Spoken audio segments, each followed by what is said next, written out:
علامہ اقبال 1877 میں مشہور شہر سیالکوٹ میں پیدا ہوئے۔ آپ کے والد شیخ نور محمد ایک صوفی طبع انسان تھے۔ آپ کے بزرگوں کا اصلی وطن کشمیر ہے۔ اقبال نے ابتدائی تعلیم اپنے شہر ہی میں حاصل کی۔ ایف اے کا امتحان میرے کالج سیالکوٹ سے پاس کیا۔ اس کالج میں انہیں علامہ سید میر حسن جیسا فاضل استاذ ملا، جس نے اقبال میں علمی ذوق کوٹ کوٹ کر بھر دیا۔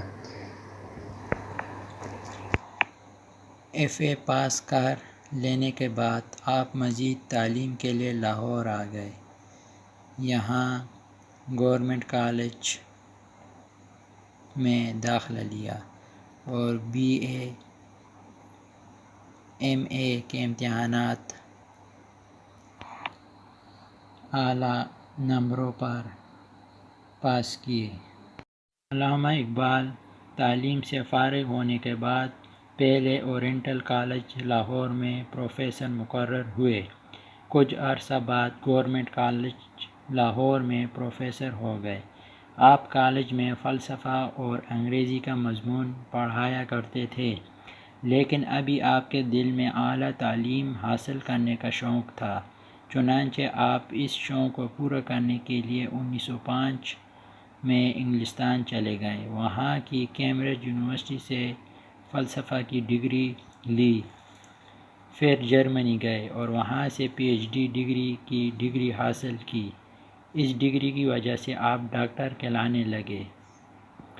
1908 میں اپنی تعلیم مکمل کر کے آپ وطن واپس تشریف لے آئے۔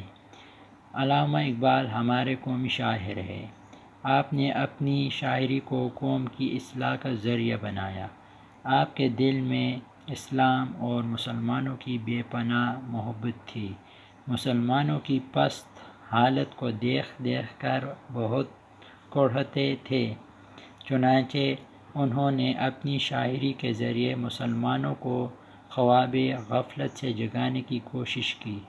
نوجوانوں میں جوش پیدا کرنے کے لیے ولولہ انگیز نظمیں لکھیں، مسلمانوں کو ان کا ماضی یاد دلانے اور اپنے بزرگوں کی نقش قدم پر چلنے کی تلقین کی۔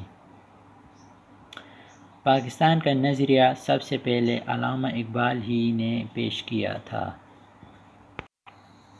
اس نظریے کو مسلم لیگ نے اپنا لیا اور آخرکار قائد-اعظم کی رہنمائی میں مسلمانوں کی ایک آزاد